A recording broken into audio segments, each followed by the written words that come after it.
గుమస్తా. ఆయన గుమస్తాను పెట్టుకుంటాడు, చట్టంలో పెట్టాడు ఇవన్నీ. ఇప్పుడు అంటాడు నా చట్టం బ్రహ్మాండమైన చట్టం అంటాడు. నేను ఆ రోజు చెప్పా, నీ చట్టాన్ని తగలేయాలి కాబట్టి పబ్లిక్ మీటింగ్ లో తగలేసి ఆ చట్టాన్ని రద్దు చేశామని కూడా మీకు హామీ ఇస్తున్నా. కానీ చేసిన పాపాలు ఒకే రోజు నేను కడగలేను. 22A కింద కొంతమంది భూములు పెట్టేశారు. అదే సాగ్గా కొంతమంది అధికారులు తప్పుడు రికార్డులు రాశారు. అన్ని ప్రక్షాళన చేస్తున్నా. ఒక సంవత్సరం తీసుకున్నాను. ప్రతి నెల 9వ తారీఖున నేనే స్వయంగా వెళ్ళి ఒక గ్రామంలో ఈ రికార్డ్స్ అన్ని వాళ్ళకి హ్యాండ్ ఓవర్ చేస్తా. ఒక్క రూపాయి అవినీతి లేకుండా, ఎవ్వడు కూడా తప్పు చేయకుండా ప్రక్షాళన చేసి పూర్తిగా రికార్డ్స్ అన్ని ఇచ్చే బాధ్యత నేను తీసుకుంటున్నాను. అంతేకాదు, ఇంకో పక్క మీరు ఒకసారి చూస్తే ఈ రికార్డ్స్ ఇవ్వడమే కాకుండా క్యూఆర్ కోడ్ పెడుతున్నాను, బ్లాక్ చైన్ టెక్నాలజీ తీసుకొస్తున్నాను. ఎవరు కూడా రికార్డ్స్ తారుమారు చేయకుండా బ్లాక్ చైన్ లో పెడితే అది టెక్నాలజీ పర్ఫెక్ట్ గా ఉంటుంది. ఎవరు మార్చినా, ఎవరు మార్చారో నేను ఇమ్మీడియట్ గా ఐడెంటిఫై చేసే పరిస్థితి వస్తుంది. అదే మరిగా క్యూఆర్ కోడ్ పెడితే మీరందరూ ఫోన్లో ఉంటే ప్రతిరోజు ఎవరైనా మీ భూమి కొట్టేశారంటే మీరు ఒకసారి చెక్ చేసుకుంటారు. ఇమ్మీడియట్ గా చెక్ చేసుకొని ఎక్కడన్నా ట్యాంపరింగ్ కానీ ఎవరైనా చేస్తే ఇమ్మీడియట్ గా మీ భూమి మీద కంప్లైంట్ చేసే పరిస్థితి వస్తుంది. ఇలాంటివి అనేక కార్యక్రమాలు తీసుకొచ్చాం. నేను అందుకే ఇవన్నీ కూడా మన నియోజకవర్గం నుంచే నేను ప్రారంభిస్తున్నా. మీరు నాకు ఒక స్ఫూర్తిని ఇస్తున్నారు. రాబోయే 4 ఏళ్లలో మీరే చూస్తారు, పెను మార్పులు మన నియోజకవర్గంలో వస్తాయి, అభివృద్ధి జరుగుతుంది. దానికి నా భరోసా అని మరొకసారి తెలియజేస్తున్నా. ఈరోజు మన ఏరియాలో కాటా పెట్టుకున్నాం. అందరికీ దీపం కింద కనెక్షన్లు 1300 ఇచ్చాం. ఎన్టీఆర్ భరోసా కింద అర్హులైన వాళ్ళకి 1939 మందికి ఇచ్చాం. మన నియోజకవర్గంలో 39,263 మందికి పింఛన్లు వస్తున్నాయి. ఇంకో పక్క ఆర్థిక అసమానతలు తగ్గించడానికి, జీవన ప్రమాణాలు పెంచడానికి P4 తీసుకొచ్చాం. మెగా, టీవీఎస్, అదాని పెద్ద పెద్ద కంపెనీలు కూడా ఇక్కడ పనిచేస్తున్నారు. దగ్గర 9,000 బంగారు కుటుంబాలు ఉన్నాయి. వాళ్ళకి ఎప్పటికప్పుడు చేదోడు వాదోడుగా ఉండడానికి వీళ్ళందరినీ పురవించాను. ఎన్ని కూడా సమీక్ష చేస్తున్నా. నేను ఒకటి ఆలోచిస్తున్నాను, ఏ పేదవాడు కూడా ఎప్పటికీ శాశ్వతంగా పేదవాడుగా మిగిలిపోవడానికి వీలు లేదు. ఇంకో పక్క ప్రభుత్వం ఇవ్వాల్సిన సంక్షేమ కార్యక్రమాలు ఇస్తున్నాం. అదే మరిగా పెద్ద పెద్ద వాళ్ళందరినీ రమ్మని వాళ్ళ తెలివితేటలు, వాళ్ళ దగ్గరుండే డబ్బులు కొంత ఖర్చు పెట్టి పేదవాళ్ళకు అండగా ఉండి పైకి తీసుకొచ్చే బాధ్యత వాళ్ళకి అప్పచెప్పారు. ఇంకో పక్క మన నియోజకవర్గంలో ఒకప్పుడు నేను మాట్లాడితే ఆవులు మాట్లాడిస్తే 2 ఆవులు పట్టిస్తారంటే ఎగతాళి చేశారు 89లో. ఈరోజు మన దగ్గర మీరు చూస్తే దగ్గర 5,60,60,000 లీటర్లు పాలు వచ్చే నియోజకవర్గం కుప్పం నియోజకవర్గం. ప్రతి ఒక్క ఇంటికి ఆవులు ఉన్నాయి. పాడి పరిశ్రమ ఉంది. ఈ 1.5 yearలో 82,000 లీటర్లు పెరిగింది. శ్రీజ వాళ్ళు ఒక వెటనరీ క్లినిక్ మొబైల్ పెట్టారు. ఇంకో పక్కన అనేక ఫ్యాక్టరీలు కూడా వస్తున్నాయి. హార్టికల్చర్ పెంచాం. 5,522 హెక్టార్లుంటే 6,546 హెక్టార్లకు పెంచాం. దీనివల్ల 1,72,000 మెట్రిక్ టన్నులు సెరికల్చర్ పెరిగింది. పట్టు పరిశ్రమ 20% పెరిగింది. మిల్లెట్స్ అన్ని కూడా ప్రకృతి సేద్యంలో ముందుకు పోతున్నాం.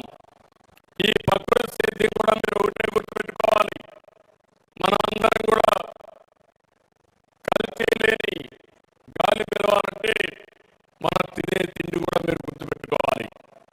యూరియా, కెమికల్స్ వేసిన పొలంలో మీరు ఆహారం తింటే మన ఆరోగ్యానికి మంచిది కాదు. మన పెద్దవాళ్ళు ఒకసారి గుర్తు చేసుకోండి. నేను చిన్నప్పుడు చూసేవాడిని, వేరే వాళ్ళ కోసం పంట పండించేవాళ్ళం, అందులో కాస్త కోస్త యూరియా వేసేవాళ్ళు. ఇంటి కోసం మాత్రం సొంతంగా కూరగాయలన్నీ పండించుకుంటే దాంట్లో ఎరువు వేసేవాళ్ళం కాదు, ఇవన్నీ వేసేవాళ్ళం కాదు. ఆవు పేడ ఇలాంటి మామూలు దేశీ ఆకులు ఇవన్నీ వేసి పండించేవాళ్ళం. ఇప్పుడు పరిస్థితులు మారాయి. దీనివల్ల అనేక సమస్యలు వస్తున్నాయి. నేను ఇప్పుడు కొత్తగా ఒక ప్రాజెక్టు మన నియోజకవర్గంలోనే ప్రారంభించాను. ఆ ప్రాజెక్టు పేరు మీరు చూస్తే ఏదైతే మన దగ్గర సంజీవని ప్రాజెక్టు, ఇది రాష్ట్రానికే ఒక ఆదర్శం అవుతుంది. నేను ఫేజ్ 1లో మన నియోజకవర్గం మాత్రం 100% క్లినికల్ టెస్టులు చేస్తున్నాం, 42 పారామీటర్లు చేస్తున్నాం, టెక్నాలజీ ఉపయోగిస్తున్నాం, మీ ఆరోగ్యం ఆన్లైన్లో పెడుతున్నాం. అక్కడి నుంచి ఎవరెవరికి సమస్యలు ఉన్నాయో వాళ్ళ మీద ప్రత్యేకమైన శ్రద్ధ పెట్టాం. ఈరోజు రేపు ఒకసారి రివ్యూ చేస్తున్నాం. మన నియోజకవర్గంలో ఉండే అతి పెద్ద సమస్య అనీమియా.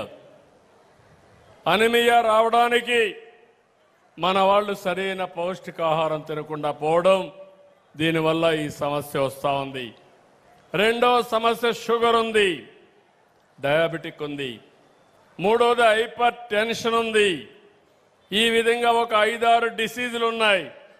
నేను అందుకనే ఆలోచిస్తున్నా, దేశంలోనే ఒక మోడల్గా తయారు చేయడానికి సంజీవని ప్రాజెక్టు కుప్పంలో ప్రారంభించాం. మీ అందరి ఆరోగ్యాన్ని కాపాడే బాధ్యత ఈ ప్రభుత్వం తీసుకుంటాం. ఈరోజు కూర్చోమ్మ పర్లమన్ వదిలి, డోంట్ మేక్ ఇట్ ఇష్యూ. ఈరోజు మీరు ఒకసారి గుర్తుపెట్టుకోవాల్సింది, ఈ ప్రాజెక్ట్ వస్తే మీలో కూడా ఒక చైతన్యం రావాలి. ఈ ప్రభుత్వం మీకోసం పనిచేస్తున్నాం. ఏమి పనిచేస్తున్నామో మీరు అర్థం చేసుకోవాలి. ఈ కొండోళ్ళు అడుగుతున్నాను, ఇటీవల ఏఎన్ఎంలు కానీ ప్రైమరీ హెల్త్ సెంటర్లో ఉండే డాక్టర్లు కానీ మీరు ఎవరైనా ఫోన్ చేస్తే మీకు ఫోన్లో అపాయింట్మెంట్స్ ఇప్పిస్తున్నారు. ఇంకో పక్క ప్రపంచంలో ఉండే నాలెడ్జ్ని మీ ఇంటికి తీసుకొచ్చే బాధ్యత, మీకు మెరుగైన వైద్య సౌకర్యాలు కల్పించే బాధ్యత నేను తీసుకుంటానని చెప్పి మీకు తెలియజేస్తున్నా. అందుకే పేరు సంజీవని. ఆ రోజు లక్ష్మణుడు మూర్చబోతాడు యుద్ధంలో, అప్పుడు కాపాడుకోవాలంటే ఏంటని అడిగితే సంజీవని మొక్కదెమ్మంటారు. అప్పుడు తెమ్మని హనుమంతుడికి పురమిస్తే హనుమంతుడిని నేను పోయి తెస్తానికి తెలియక ఆ కొండ పర్వతాన్ని తీసుకొస్తాడు. ఆ పర్వతంలో ఉండే మొక్క తీసుకుని లక్ష్మణుడికి ట్రీట్మెంట్ ఇస్తే బతకతాడు. అందుకే చెప్పాను, ప్రపంచంలో ఉండే మెడికల్ నాలెడ్జ్ని మీకు ఎలాంటి అనారోగ్య సమస్య ఉన్నా దానికి సూటబుల్గా తయారు చేసే బాధ్యత, మీ ఇంటికి తెచ్చే బాధ్యత తీసుకుంటామని మరొకసారి హామీ ఇస్తున్నా. అయితే మీలో కూడా చైతన్యం రావాలి. నేను చెప్తే ఈయన ఇట్లే మాట్లాడతాడులే, మేము ఇట్లే ఉంటాంలే అంటే కుదరదు. అందుకే నేను అడుగుతున్నా, ఇప్పటికి ప్రారంభించి కొన్ని రోజులైంది, చిత్తూరు మొత్తం పెట్టాం, రాష్ట్రం మొత్తం చేస్తున్నాం. 2026 ఈ సంవత్సరంలో రాష్ట్రం మొత్తం సంజీవని ప్రాజెక్ట్ ని జయప్రదం చేసే బాధ్యత మాది. ప్రారంభించిన కుప్పంలో మీరేం చేస్తారో మీరు చెప్పాలి. ఇప్పుడు సంజీవని ప్రాజెక్టు గురించి తెలుసన్న వాళ్ళు చేలు పైకెత్తండి. సంజీవని గురించి ఓకే, ఎంతమంది మీరు ఇంతవరకు ఫోన్లు చేసి అపాయింట్మెంట్ ఫిక్స్ చేసుకోవడం కానీ వాళ్ళు ఇచ్చిన మెడికల్ అంతా కూడా ఫాలో కావడం ఎంతమంది చేస్తున్నారు? చేలు పైకెత్తండి. ఓకే, ఇంకా తక్కువ ఉన్నారు. మీరు ఆరోగ్యంగా ఉండాలని, సంపూర్ణ ఆరోగ్యంగా ఉండాలని నేను కోరుకుంటున్నా. హాస్పిటల్కి పోవాలని నా కోరిక లేదు. ఒకవేళ హాస్పిటల్కి పోతే మీరు తినేది కెమికల్